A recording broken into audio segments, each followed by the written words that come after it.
Hello everyone, in this video I'm just going to demonstrate how the valves work in a motorcycle engine and I'm going to disassemble them. So I've talked about how this particular engine works in another series of videos, so you can take a look at that if you want to get more detail, but in this video I just want to focus on the valves, how they work, and how to disassemble them and what the different parts are. So the valves are hidden underneath the valve cover. So this is the valve cover for the motorcycle engine. This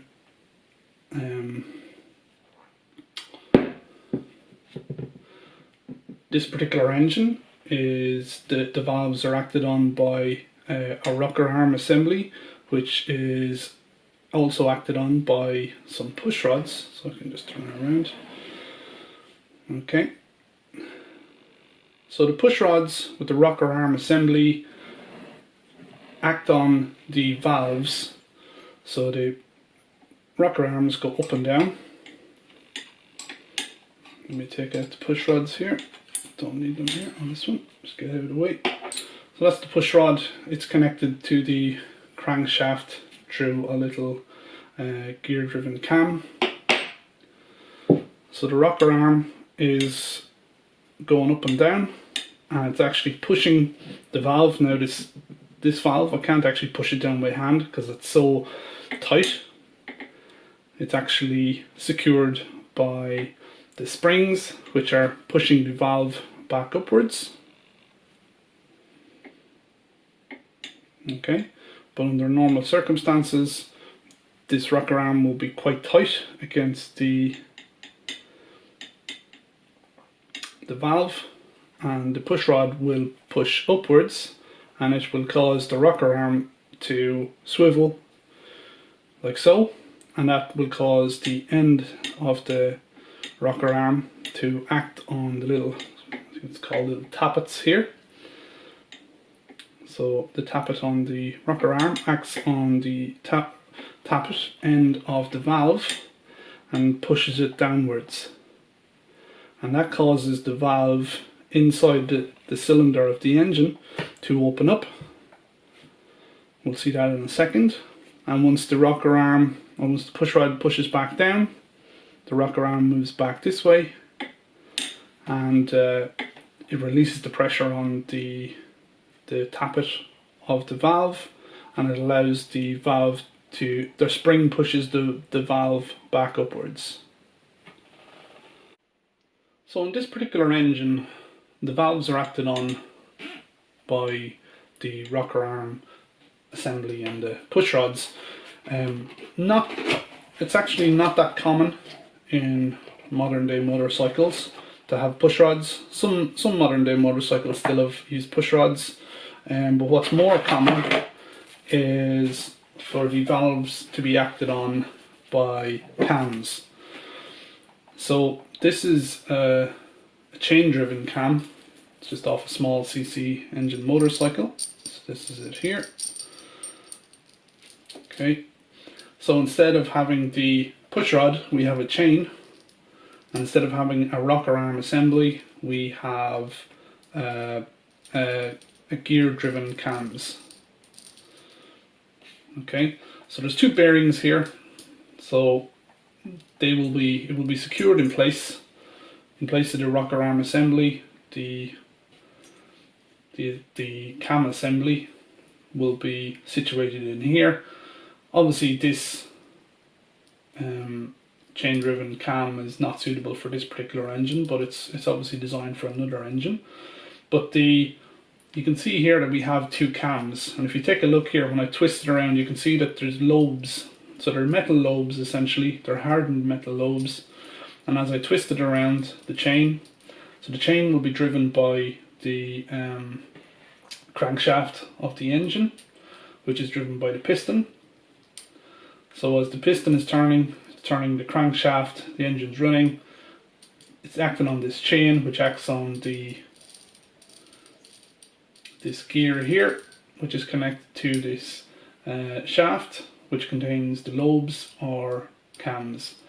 Now what happens is when this is situated in place, the cams actually in this position here, they will be placed just above the valves.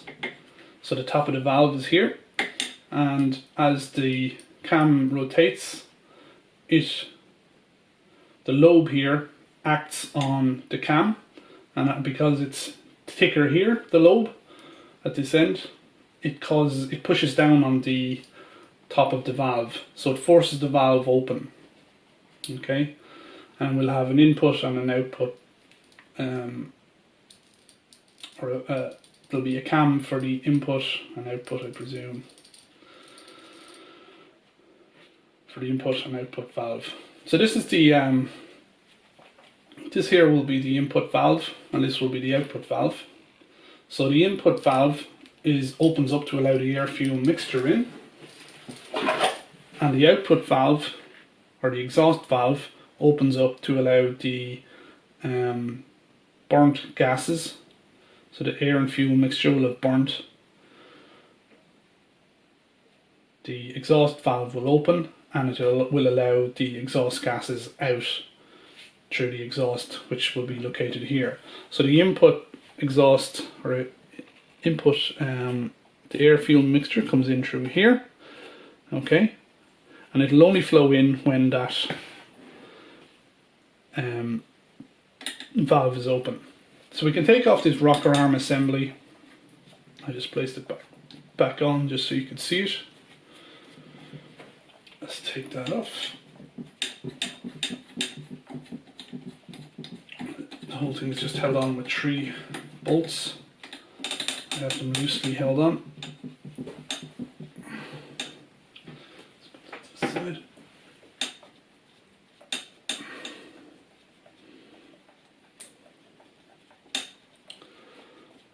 So when the rocker arm assembly, or the rocker arm or the tappets are not actually acting on the valve is closed. So that's the springs keep the valve closed.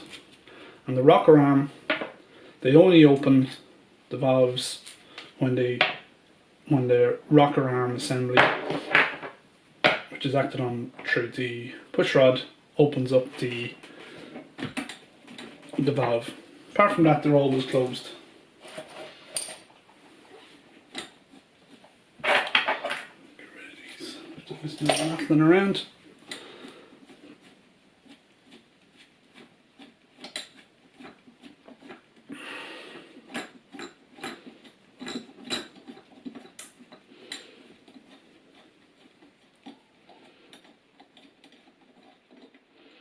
Probably worth mentioning that there is a preset clearance between the tappet on the rocker arm and the top of the valve, which is acted on by the tappet. So you will get a feeler gauge, and you will feel for what that space is. You will measure the space between the tappet and the valve, and that's called checking the valve clearances.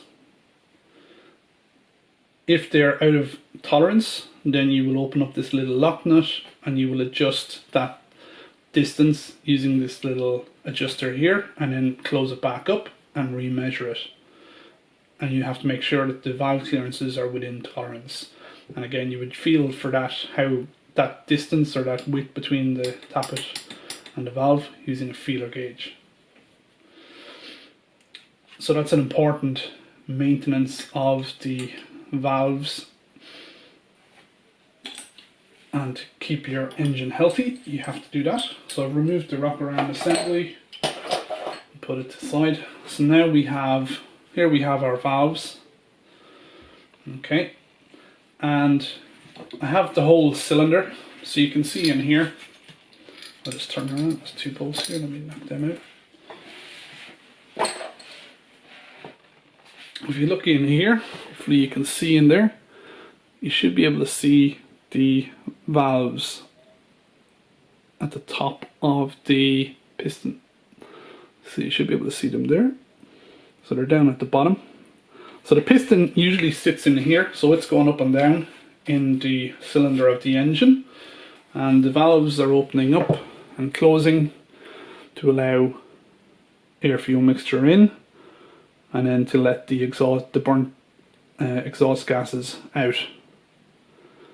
So that's what it looks like from here. You can also see here that there is a hole for the spark plug screws in. I don't have the spark plug in, but it will just, the head of the spark plug will just be seated in just inside at the top of the, just kind of beside the valves. So let's take this apart and I'll show you the valves in a bit more detail. Let me just get it apart.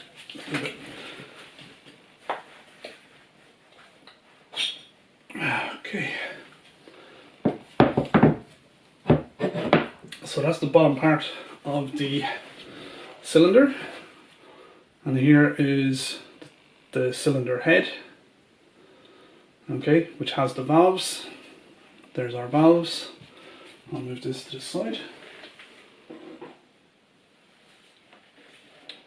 So these are our valves. Again, this is my intake valve and this is the exhaust valve. You'll notice that the intake valve is quite a bit larger than the exhaust valve, and this is again is where the spark plug screws in. So the spark plug will be screwed in through here, and you'll see the end of the spark plug will just be sticking into the cylinder here. So we can take apart these valves and I can show you one. This valve, this is actually a brand new motorcycle engine, but it had obviously been sitting in a shed for quite a while. There had been no cover on it, and moist air probably was able to get in, cold moist air was able to get in here, and it was able to get at the valve. And this valve here had actually, you can actually see some of it here, it had actually started corroding, and it had actually stuck, the valve sits on a valve guide, and it had started to corrode inside the valve guide. So that's something that can happen if a motorcycle engine is left sitting without running for a long period of time. The valves can start to corrode and they can start to stick inside the valve guide, and also they were starting to stick. There was some corrosion, as you'll see here, on the inside the cylinder itself. Just here you can see some corrosion. So let's just take this one apart first of all. The two of them are going to be more or less exactly the same, just slightly different size. So I need a special tool to remove valves. So I have this tool.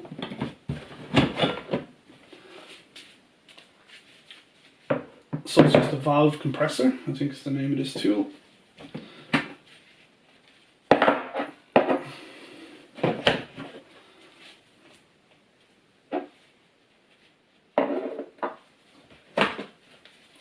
Okay. So let me just get it set up first of all.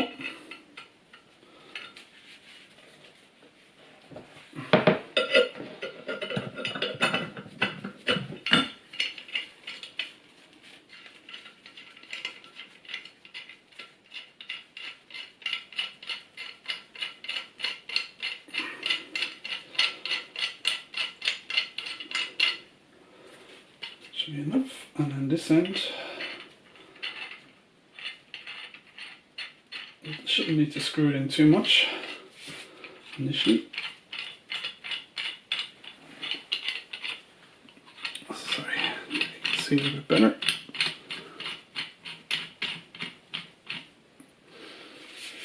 Okay, so this is my valve compressor. So what it does is it acts on the spring retainer and the spring to push it downwards. So it pushes on the valve from either end. So I'll just show it to you now. So I'm just going to turn it up like so. And which valve is it? I want to do this one here. So I want to do this valve. So this one here. So what I need to do is connect it in, show you here. Make sure I have enough space. Okay, so this end here, this end does not get screwed in. It's the other end. So I just make sure that this is centered on the bottom of on the face of the valve. And then I screw the other end. Let's just move that over. So I just make sure that it's in place.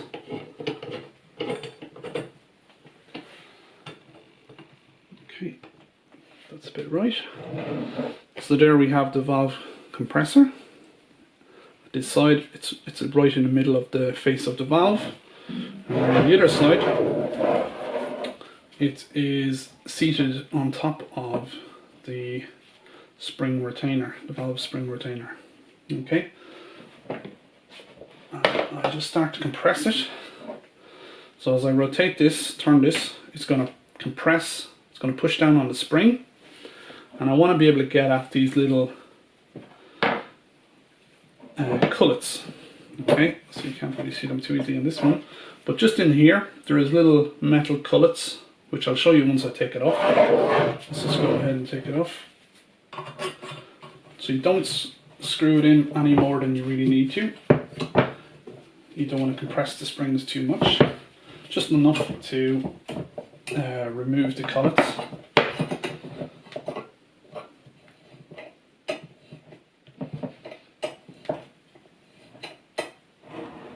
So you might be able to see them there. The collets are starting to come loose. Let's just see here. I get them like that. One of them is quite loose, so I have a magnetic screwdriver. Okay. So there's the first collet, also called keepers.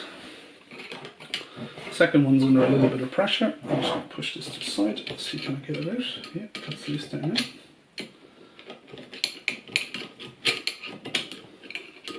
Shouldn't have to force them out, it should just come out easy. So just slipping it around.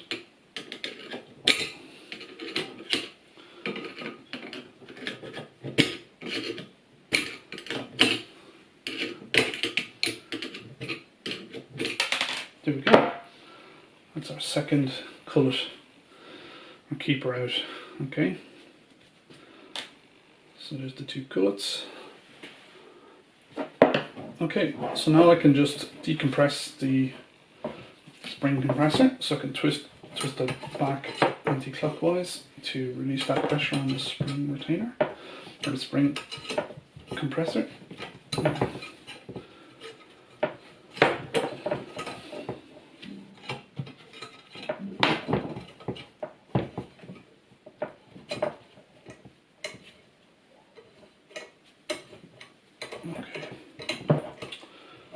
And with the collets gone, there should be nothing holding the spring retainer in, and it should take down the pressure off the spring. Okay, so let's remove that. Screw this out, so that's it done. Okay, I'll just turn this way. Okay. Get rid of my tool. Okay, so there's the valve spring. It's now free. So I'll just disassemble it, start to disassemble it. This is the valve spring retainer. So essentially the collets sit in here, essentially.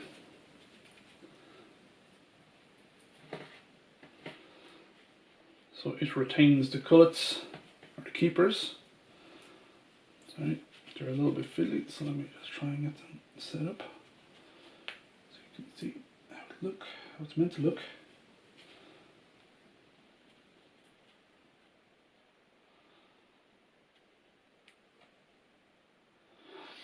Okay, so there's the little collets sitting. So this spring retainer. It has two jobs. It has the job of keeping the pressure. It just sits perfectly and keeps the pressure on the springs. There's two springs, the valve springs, and it also keeps the pressure on, keeps the collets in place. Okay, so it has two roles. So the springs, there is an outer spring, an outer valve spring, and there is an inner valve spring. Okay. Now what you'll notice is that the valve spring, the windings are wider apart at the top than they are at the bottom. Okay, so that's, if you put that back in upside down, that's not going to be good. You need to have it like this. Okay, so it has to be tighter sprung at the bottom, wider sprung at the top. And again, they are marked on this one, little green markings, top here to indicate top. This one I can't really see that it's in any way sprung differently at the top and the bottom. Could be the case, but I can't see it. Okay, so here you can see the top of the valve. So it's quite tight. This one is, I'm going to have to knock it out. It really shouldn't be difficult to get the valve out. This is the top of the valve. And here's the valve face. So I'm just going to hit it a few knocks, see what I get out. Okay, so it's starting to move. So this is essentially what happens when the rocker arm assembly acts on the top of the valve. It pushes it down like so, and then we should see that the valve opens. So when the valve opens, it doesn't open this much, but you can see here, that's what an open valve looks like when it's acted on by the rocker arm and the push rod. And that allows the exhaust gases in the cylinder of the engine to escape through here, into this opening, comes down through an opening here, and then comes out through here, out through the exhaust. Or sorry, this is the intake, sorry. So this is where the air, once this opens, it allows the air to flow in this way. Okay, so you can kind of see it, hopefully, let me just see, can I get it? You can see through the opening for the air fuel intake, and you can actually see the stem of the valve. So hopefully that explains how the valve actually works. Okay, so it's just basically it closes that and then it opens it up again. Closes or opens, closes, opens, closes, opens, closes, opens. So that's what the valves are doing all the time when the motorcycle engine is running. Let air in, keep it in the cylinder. Let air in, keep it in the cylinder. Let air in, keep it in the cylinder. Okay. Now the valve, the face of the valve on the other side, it actually sits on a thing called the valve seat. So you can see a lot of corrosion here. So I'm just going to pull this valve the whole way through. Okay, so hopefully you can see that fairly well. Let me see, can you see through? You can just about see through there. You can see through the valve guide.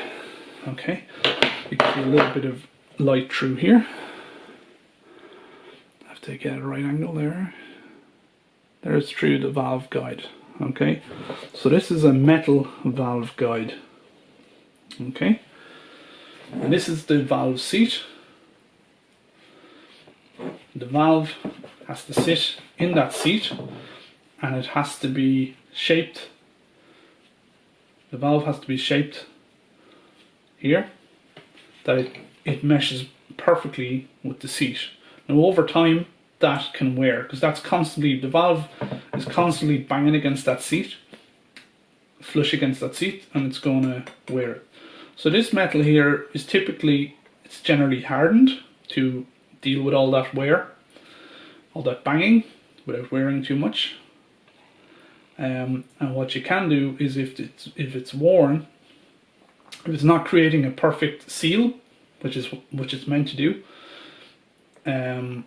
it it should not be allowing any, if you poured some WD-40 or something like that, or gasoline or petrol on here, it should not allow anything through.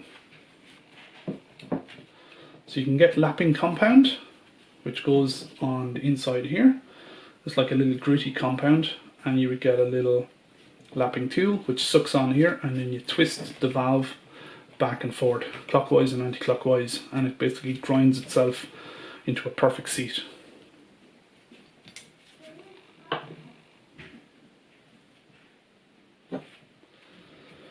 And here we can see the other end, we have our valve oil seal. So I can take this off. This is getting lubricated with oil, and this little plastic seal is there to make sure that the oil, it is here to make sure that the oil does not get soaked down through the valve into the cylinder of the engine. So that's a little bit tight, this one.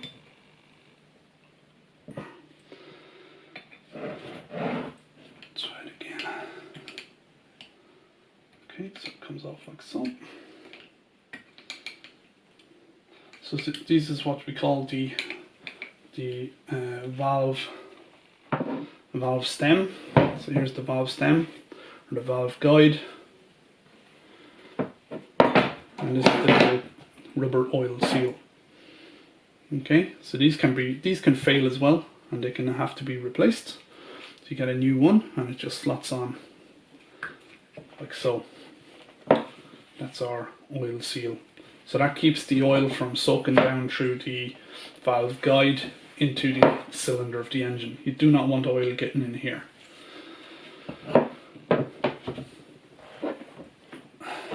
This is the stem, okay, and let's just see how the collets work.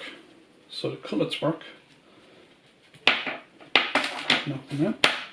You can see that there's a little seat here, and that's where the collets sit. So we put the valve retainer, or okay,